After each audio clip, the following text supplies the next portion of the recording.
नमस्कार बच्चों, आज हम पढ़ेंगे कक्षा 7 का विषय विज्ञान पाठ 9 मृदा। मृदा का मतलब होता है बेटा मिट्टी, और ये हमारे लिए क्या होती है, बहुत ही ज़रूरी होती है। क्यों? क्योंकि इस मृदा में हम रहते हैं, तरह तरह की फसलें उगाते हैं। यदि मिट्टी नहीं होगी तो फसल उगेगी नहीं और हमें भोजन प्राप्त होगा नहीं। तो मृदा हमारे लिए क्या है, बहुत ही महत्वपूर्ण है। अब मृदा बनती कैसे, तो आपने सामाजिक विज्ञान में भी पढ़ा होगा कि मृदा क्या करते, बहुत हमें पहले जो पर्वत होते, जलवायुवीय क्रियाओं के कारण पवन जल के साथ वो पर्वत कैसे बेटा टूटते जाते हैं। जैसे ये पर्वत इससे टुकड़ा टूटा तो वो इससे क्या होता है, घिसटता नीचे आता है, तो छोटे छोटे कण बनते हैं इस पर्वत के, और उससे किसका निर्माण होता है, मृदा का। तो देखो मैंने यहाँ मृदा की परिभाषा लिखी है, शैल कणों मतलब पर्वतों के छोटे छोटे कण और ह्यूमस का मिश्रण। जो ह्यूमस होता है, सड़े गले जो जैव पदार्थ होते हैं, वो उनका मिश्रण क्या कहलाता है बेटा, मृदा कहलाता है। मृदा का मतलब क्या होता है बेटा, मिट्टी। हम उसको साइंस में मृदा कहते हैं और ऐसे हम उसको आम बोलचाल की भाषा में क्या कहते हैं, मिट्टी कहते हैं। तो अब देखो मिट्टी में भी है ना बहुत सारा जीवन भरपूर होता है। जैसे आपको यहाँ पर एक कहानी बताइए, बूझो और पहेली क्या कर रहे थे, उनको मिट्टी में खेलना बहुत पसंद था। तो उन्होंने क्या किया, मिट्टी में गड्ढा खोदा। तो जैसे ही खोदते तो उन्होंने देखा उसमें से छोटी छोटी चींटियाँ निकल रही है, केंचुए निकल रहे। तो ये सारे जीव बेटा, चींटी है, केंचुए और ऐसे छोटे छोटे और भी जीव क्या करते हैं, भूमि के अंदर रहते हैं। तो आपको समझ में आया मृदा क्या होती है, इसके अंदर जीवन कैसे है। तो ये सूक्ष्म जो छोटे छोटे जीव भी होते हैं वो उसके अंदर पाए जाते हैं। फिर आपका आता है नेक्स्ट टॉपिक, मृदा परिच्छेदिका या प्रोफाइल। मृदा परिच्छेदिका का मतलब होता है कि इसके अलग अलग स्तर होते हैं। इसके लिए आप क्या कर सकते हो, देखने के लिए आप एक ग्लास के अंदर पानी लो, उस पानी के अंदर आधा ग्लास पानी भरो, उसके अंदर आप मिट्टी डाल दो, उस मिट्टी को घोलकर आप ऐसा का ऐसा रखो। तो आप देखना जो हल्का होगा वो क्या होगा, सबसे ऊपर आ जाएगा, सड़े गले जो भी आपके पत्ते हैं वो। फिर उसके बाद थोड़ी सी जो हल्की मिट्टी होती है फिर वो, और सबसे नीचे क्या हो जाते हैं, कंकड़ पत्थर। तो उसके क्या हो जाते हैं, स्तर बन जाते हैं। जैसे आपने देखा है भवन बनाते समय जब खुदाई करते हैं तो आपको अलग अलग स्तर दिखाई देते हैं ना, ऊपर का, फिर नीचे का, फिर नीचे आपको चट्टानें दिखाई देती। कोई खाई की खुदाई होती है, किसी कुएं की खुदाई होती है, तो भी हम उस प्रोफाइल को देख सकते हैं, मृदा परिच्छेदिका को। तो देखो यहाँ मैंने उस प्रोफाइल का चित्र बनाया जिस पर हम रहते हैं। सबसे ऊपर क्या संस्तर, हम उसको क्या बोलते हैं, ए। देखो ए संस्तर, ए संस्तर पर देखो यहाँ पर आपको पौधे दिखाई दे रहे। तो ये सबसे पहले क्या है बेटा, पहला स्तर है, जो क्या होता है, मृदु होता है। मृदु मतलब थोड़ा सा गीला होता है। सरंध्र होते हैं, इसके अंदर रंध्र पाए जाते हैं ताकि जल का क्या हो, अवशोषण कर सके। अधिक जल धारण क्षमता होती है, इसमें जल को अवशोषित करने की, जल को धारण करने की क्षमता अधिक होती है। कौन से बेटा, ए संस्तर पर।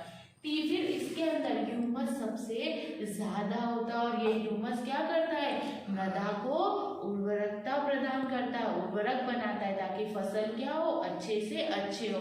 ए संस्तर को हम क्या बोलते हैं बेटा, शीर्ष मृदा के नाम से भी जानते हैं। तो मृदा प्रोफाइल में हमारा पहला स्तर कौन सा था, ए संस्तर में देखो यह कृमियों को, कृंतकों को, छछूंद्रों को और भृंगुओं को आवास प्रदान करती हमारी शीर्ष मृदा। मैंने अभी आपको बोला ना, बूझो और पहेली दोनों जब खोद रहे थे इसमें छोटी छोटी चींटियां, और अगर आप देखते हो तो छछूंदर भी बिल बनाकर रहते हैं, है ना। तो वो सब किस में रहते हैं बेटा, शीर्ष मृदा के अंदर, और ह्यूमस के कारण यहाँ ये कृषि के लिए बहुत उपयोगी होती है। दूसरा आपका आता है बी संस्तर। बी संस्तर क्या होता है बेटा, इसमें ह्यूमस की मात्रा बहुत कम होती है। जो बी है, ए के नीचे वाला है, ये पूरा एक ही, ए के नीचे वाले स्तर पर ह्यूमस की मात्रा कम होती है, लेकिन यहाँ पर खनिज लवण बहुत अधिक मात्रा में पाए जाते हैं। इसीलिए तो लोग क्या करते हैं, खुदाई करके तरह तरह के खनिजों को निकालते हैं। ये क्या होती है, अधिक कठोर होती है। देखो ये तो क्या है, मृदु होती है, इसलिए इसमें कठोरता इतनी नहीं होती, लेकिन इसके अंदर क्या होती है, ये बहुत कठोर होती है और घनी भी होती है। घनी मतलब देखो आपने यहाँ पर मिट्टी के साथ साथ देखो कुछ ऐसे कंकड़ भी दिखाई दे रहे हैं या नहीं दिखाई दे रहे। तो ये आपका होता है बी संस्तर। फिर आपका आता है सी। तो ये क्या होता है बेटा, इसके अंदर बहुत सारी दरारें होती है। देखो यहाँ पर दिखा आपको कुछ इस तरह की, इसके अंदर क्या होती है, बहुत सारी दरारें होती है।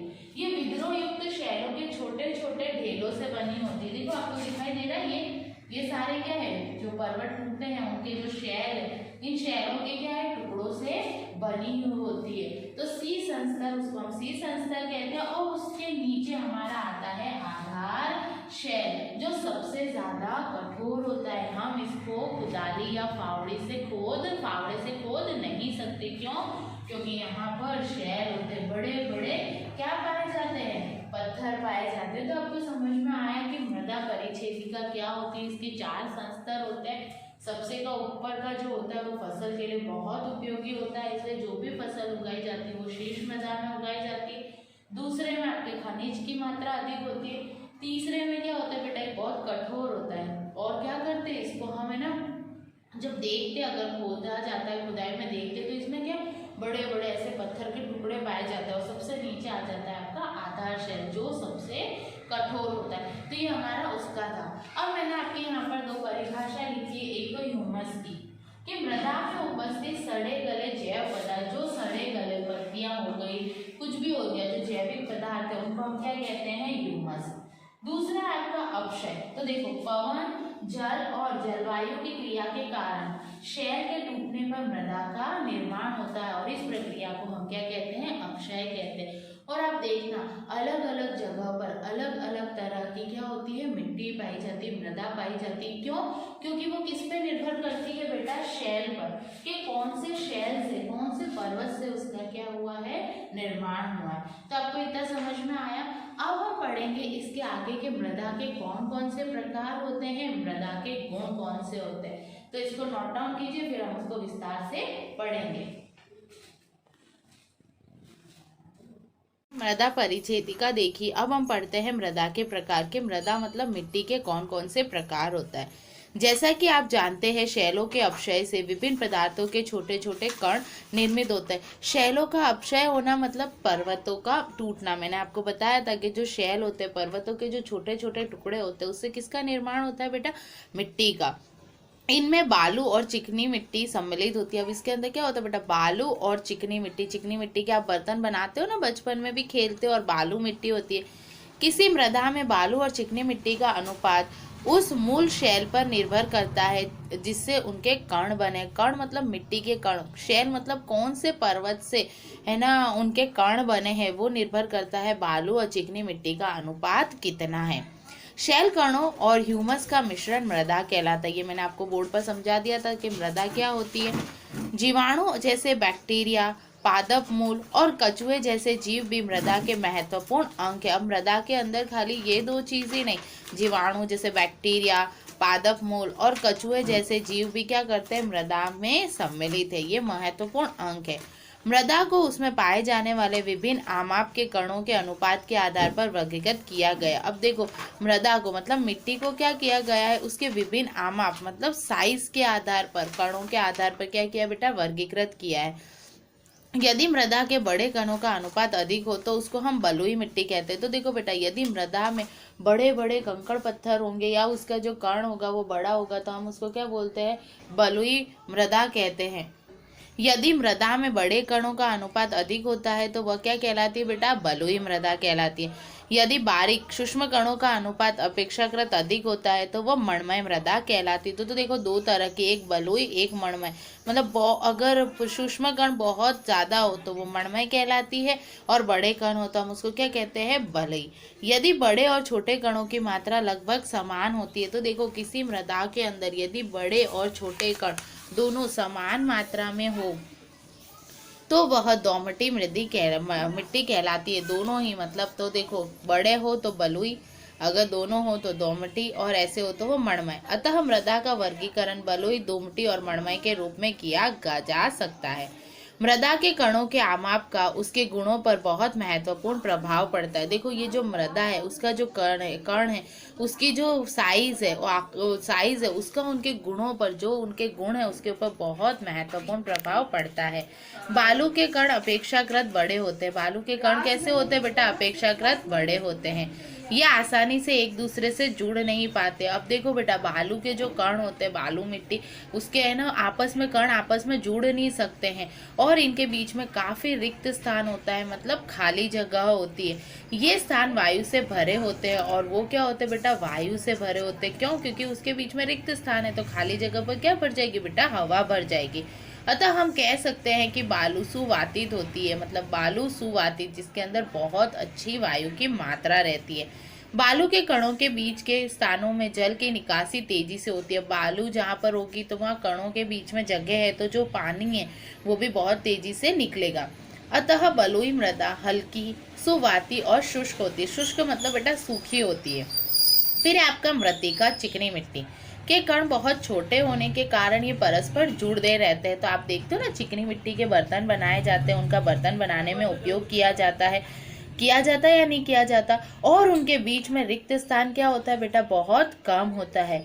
बलुई मृदा के विपरीत इनके कणों के बीच में सूक्ष्म स्थानों में जल रुक जाता है, उसमें चला जाता था क्योंकि जगह थी। इसमें क्या है, नहीं जाता। क्यों? क्योंकि इसके अंदर क्या है बेटा, जगह कम होती है। अतः चिकनी मिट्टी वायु में कम होती है, लेकिन यह भारी होती है क्योंकि इसमें बलुई मृदा की अपेक्षा अधिक जल रहता है। बलुई मृदा की अपेक्षा क्या होता है बेटा, अधिक जल रहता है। पादपों को उगाने के लिए सबसे अच्छी शीर्ष मृदा दोमट है। देखो, यदि पादपों को उगाना है, मतलब कोई फसल उगाना है, तो सबसे अच्छी मृदा कौन सी है, दोमट मृदा। तो आपसे प्रश्न पूछा जा सकता है भाई, जो हमारी शीर्ष मृदा है वो कौन सी है, दोमट। दुमटी मृदा बालू, चिकनी मिट्टी और गाद नामक अन्य प्रकार के मृदा कणों का मिश्रण होती है। अब दुमटी मृदा होती है, वो देखो उसके अंदर बालू भी होती है, चिकनी भी होती है और गाद नामक क्या होते हैं, अन्य प्रकार के मृदा कणों का मिश्रण होती है। गाद नदी तलों के निक्षेप के रूप में पाई जाती है। आपने देखा है ना, नदी के तलों के अंदर गाद पाई जाती है, एकदम चिकना सा और होता है। गाद कणों का साइज बालू और चिकनी मिट्टी के आमापों के बीच का होता है, ना वो बड़े होते हैं ना ज़्यादा छोटे होते हैं। दुमटी मृदा में भी ह्यूमस होती है। इस प्रकार की मृदा में पादपों की वृद्धि के लिए उचित मात्रा में जल धारण क्षमता होती है। तो सबसे ज़्यादा जल धारण क्षमता किसके अंदर पाई जाती है बेटा, दोमट मिट्टी के अंदर। तो देखो, ये अलग अलग मृदा है। देखो, ये दिख रही है आपको मृदा, इससे हम घर बना सकते हैं, ये है, ये हमारे खिलौने बना सकते हैं। लेकिन ध्यान रहिए कि यह चिपचिपा नहीं होना चाहिए। मृदा में गोला बनाने का प्रयास कीजिए। अब देखो, इससे है ना आप गोला बना सकते हो, फिर किसी समतल सतह पर गोले से एक बेलन के रूप में बेल सकते हो। तो यहाँ आप नमूने लेकर कुछ ना कुछ बना सकते हो। अब आपका नेक्स्ट है मृदा के गुण, कि मृदा के कौन कौन से गुण होते हैं। आपने मृदा में कुछ उपयोगों की सूची बनाई। आइए हम मृदा के गुणों को जानने के लिए कुछ क्रियाकलाप करते हैं।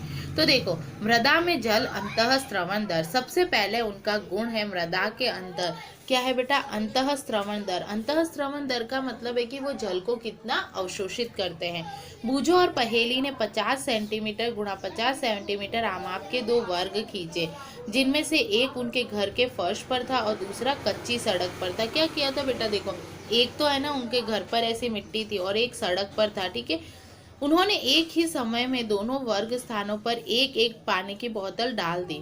उन्होंने देखा कि फर्श पर गिरा पानी वर्ग की सीमा के बाहर बह गया, वह अवशोषित नहीं हो पाया, जबकि कच्ची सड़क पर डाला गया पानी अवशोषित हो गया। तो आपने देखा बेटा, फर्श क्या होता है, जमीन तो सीमेंट की बनी होती है, तो क्या वो पानी को अवशोषित करती है? नहीं। आपके घर पे यदि फर्श पर पानी होता है तो वो होता है नहीं, लेकिन यदि उसी जगह जहाँ पर मिट्टी हो और उसके अंदर पानी डाला जाए तो वो क्या हो जाता है बेटा, अवशोषित हो जाता है। तो ये क्रियाकलाप आप भी क्या कर सकते हो, कर सकते हो। जिस स्थान पर आप मृदा एकत्रित करें वहां पाइप को लगभग अब देखो, एक क्रियाकलाप है भाई, क्या करो, एक पाइप लो और जहां पर आप मृदा एकत्रित कर रहे हो 2 सेंटीमीटर गहराई तक उस पाइप को, देखो इस पाइप को हमने क्या किया, 2 सेंटीमीटर तक धंसा दिया।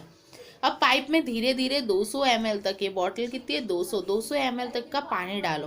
200 मिलीलीटर जल को नापने के लिए आप किसी 200 मीटर खाली बॉटल का उपयोग कर सकते हैं। अब उस समय को नोट कर लिए जब आपने जल डालना प्रारंभ किया था, पहले जब आपने जल डालना प्रारंभ किया था उसको, और जब वह अंतःस्रावित कर लेती है उसको। तो देखो बेटा, अंतःस्रावन दर को ज्ञात करने का सूत्र है, एक तो जल की कितनी मात्रा है और अंतःस्रावन की अवधि क्या है, कितने समय में जल ने उसको अवशोषित किया।